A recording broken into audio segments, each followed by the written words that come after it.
अब तो बिल्कुल ऐसे हो रहा है कि जो खाते पीते परिवार है या थोड़ी सी जिनकी नौकरी है, वरना तो सारे कोई जात पात नहीं, सारे किसान दुखी है।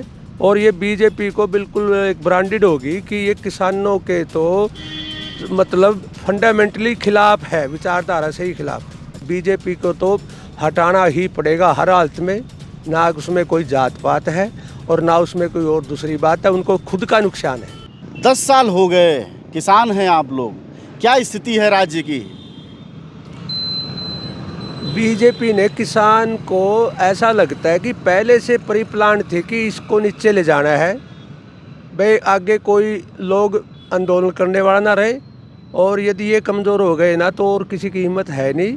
इसलिए उन्होंने प्री प्लान अपना एजेंडा लागू किया और वे शुरू से 10 साल से ही इसी कोशिश में लगे रहे कि इनकी एकता को तोड़ा जाए और इनकी आर्थिक स्थिति को कमज़ोर किया जाए। तो क्या किसानों की आमदनी दोगुनी नहीं हुई अब तक?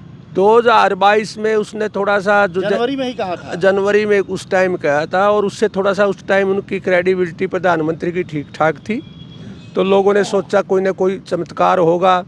वो तो होना ही नहीं था। हमारे जैसे लोगों को तो पता था, जो थोड़ी सी जानकार थे। बाकी थोड़े से जो भोले लोग थे वो बेचारे उसमें गलतफहमी में रहे, वो कुछ हुआ नहीं। बल्कि और उनकी स्थिति ये हुई कि जो सामान बेचते थे उनकी वो तो सस्ती होगी, जो बच्चे की फीस भरते थे, जो डीजल पेट्रोल खरीदते हैं, जो इंसेक्टिसाइड खरीदते हैं, जो ग्रोसरी खरीदते हैं, वो महंगी होगी। उनके पास जो बचत थी, जो गहने थे, वो भी ख़त्म हो गए, और उन्होंने लोगों से लोन भी ले लिया शर्म में, तो अब भी काम नहीं चला। अब तो बिल्कुल ऐसे हो रहा है कि जो खाते पीते परिवार है या थोड़ी सी जिनकी नौकरी है, वरना तो सारे कोई जात पात नहीं, सारे किसान दुखी है।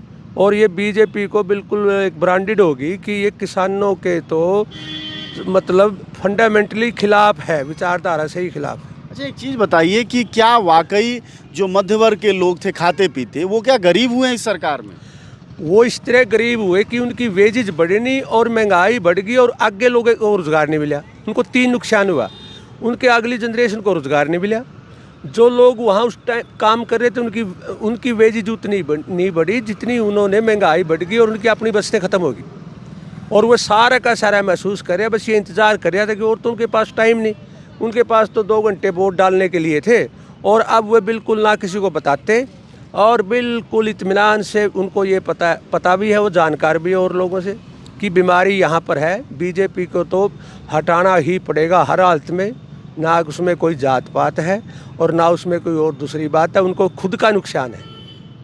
यह पहली दफ़ा है जब मैं हरियाणा में लोगों से बात कर रहा हूँ, तो ये लग रहा है कि मध्य वर्ग के जो लोग थे, जो खाते पीते लोग थे, वह गरीबी की तरफ बढ़ रहे हैं। यह सबसे खतरनाक बात है, क्योंकि पिछली सरकारें लोगों को अमीर भले ना बना पाएं, लेकिन जिस हालत में थे वो लोग उन हालातों में जी। आप सब जानते हैं कि जनज्वार का खर्च आपके जनसहयोग की बदौलत चलता है।